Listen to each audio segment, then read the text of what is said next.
Subscribe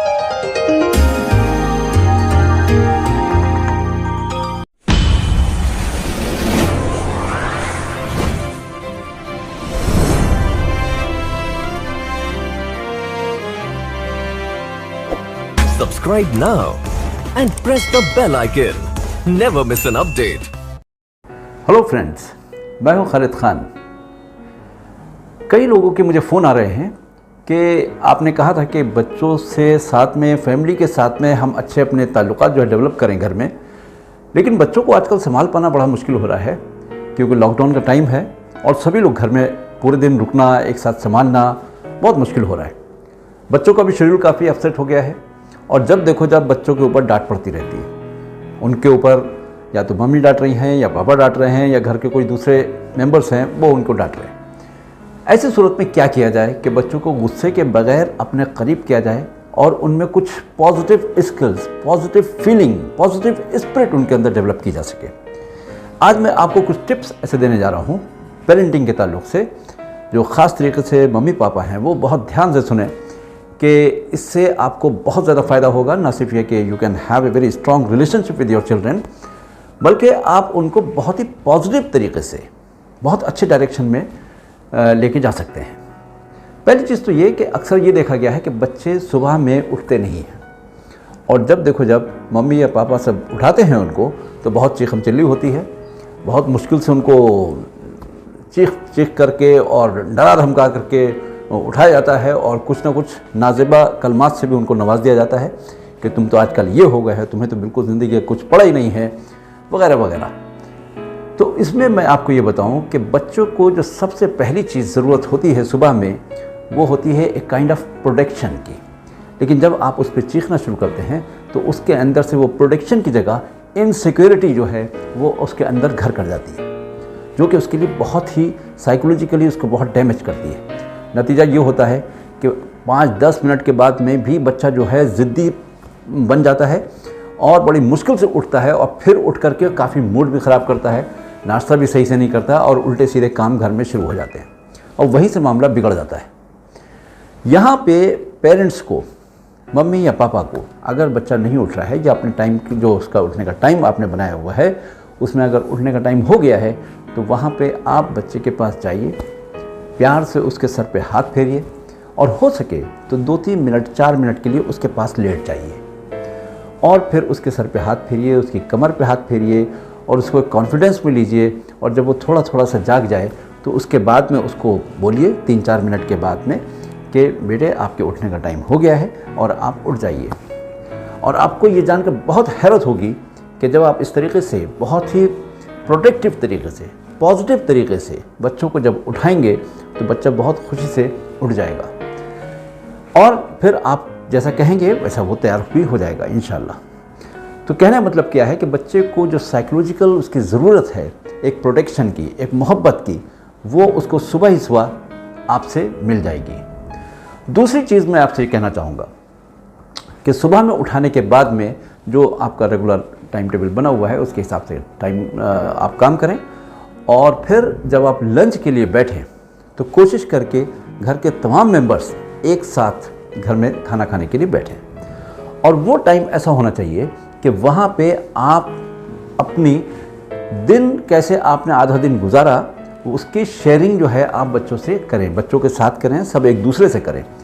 mummy जो है वो सबको बताएं कि आज का दिन उनका कितना अच्छा गुजरा, क्या क्या उन्होंने नए काम किए, कैसे घर को संभाला, क्या क्या नई चीज़ें जो बहुत दिन से पेंडिंग चल रही थी उसको सफाई किया, वगैरह वगैरह। इसी तरीके से पापा भी कुछ ना कुछ कह सकते हैं कि यार मैंने वो बुक्स आज मैंने पढ़ डाली, वो चीज़ मैंने आज आगे कर लिया और घर में ये काम हमने नया कर लिया है। तो इस तरीके से जो पॉजिटिव एस्पेक्ट्स हैं, निगेटिव नहीं, निगेटिव से बिल्कुल दरवाजे बंद रखिए। हर जगह पे कुछ ना कुछ निगेटिव होते ही हैं, लेकिन यहाँ निगेटिव शेयरिंग नहीं करनी है बल्कि पॉजिटिव शेयरिंग करनी है बच्चों के सामने। इसी तरीके से बच्चे भी फिर कुछ ना कुछ अपने बारे में बताएंगे या फिर आप उनसे पूछ भी सकते हैं कि हाँ भाई आज आपने क्या करा, तो बच्चे भी कुछ ना कुछ बताएंगे। और जब वो बता रहे हों तो उनको टोकना नहीं है, उनसे सिर्फ सुनना है आपको। भले ही उन्होंने कुछ गलत काम किया है लेकिन आपको सिर्फ सुन के लेना है और वो समझाने का टाइम आपको मिलेगा। आप कभी भी उनको वो बात समझा पाएंगे कि ये काम ऐसे नहीं ऐसे करना चाहिए था, लेकिन जब वो सुना रहे हैं, वो शेयरिंग कर रहे हैं, उस टाइम में आपको सिर्फ सुनना है और सुन करके अगर अच्छा किया है तो उसमें जो पॉजिटिव पॉइंट्स हैं उनको इनकरेज करना है, उनको अप्रिशिएट करना है। सिमिलरली जब आप डिनर के लिए बैठें तो उस टाइम पे भी यही प्रोसीजर करना है कि अब आपने दोपहर से लेकर शाम तक का टाइम किस तरीके से गुजारा और क्या क्या काम आपने अच्छे से किए और क्या क्या डेवलपमेंट आपने किया। और तीसरा पॉइंट जो आपका आता है ये शेयरिंग के बाद में, वो है सोने का टाइम। जब आप 10 बजे या 11 बजे जब सोने के लिए आप जाएं तो वहाँ पे बच्चों को ले करके अपने पास बैठें या उनके बेड के पास में बैठें, उनके प्यार से उनके सर पे हाथ फिराएं। और वो एक ऐसा टाइम है कि टीवी में या मोबाइल में टाइम पास नहीं करना है, बल्कि बच्चों के सामने बैठ करके उनको कुछ ना कुछ अच्छी स्टोरी सुनानी है, सहाबा इकराम की स्टोरी सुनानी है, अपने जो मुल्क के जो अच्छे कायद गुजरे हुए हैं उनकी बचपन की कहानियाँ सुनानी हैं। और अगर बच्चे टीनेजर्स हैं या बड़े एज के हैं तो उनके लिए जो सक्सेसफुल लोग हैं और उन्होंने जो जो कामयाबी हासिल की हैं उनकी कहानी एक आध उनसे शेयर करनी है। उसका नतीजा ये होता है कि सोते वक्त में बच्चे जो भी बात सुनते हैं वो उनके जहन में घर कर जाती है और फिर वो उनके जो सबकॉन्शियस माइंड है वहाँ जाके बैठ जाती है and they develop themselves as a strong person.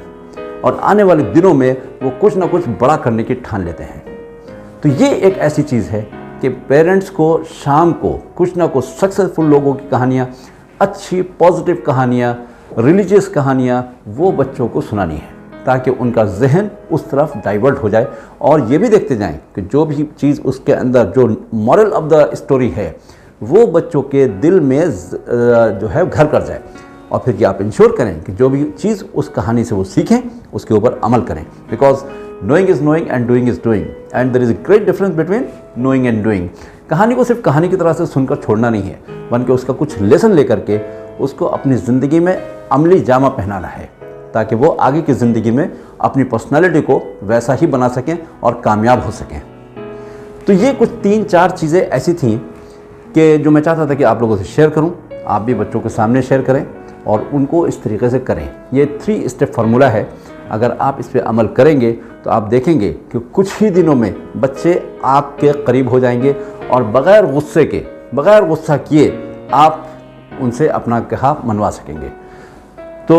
अब फ़ौरन मैं चाहूँगा कि आप लोग कमेंट बॉक्स में जाइए और मुझे बताइए कि ये आपको पेरेंटिंग टिप कैसा लगा, ताकि मैं उसके हिसाब से आपको और भी पेरेंट्स को इस तरीके की गाइडेंस प्रोवाइड कर सकूं ताकि बच्चों को किस तरीके से एक कामयाब इंसान के हिसाब से परवरिश कर पाएँ।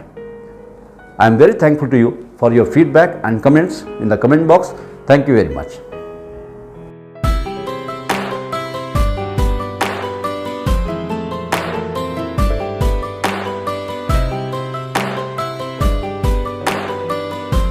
Subscribe now and press the bell icon.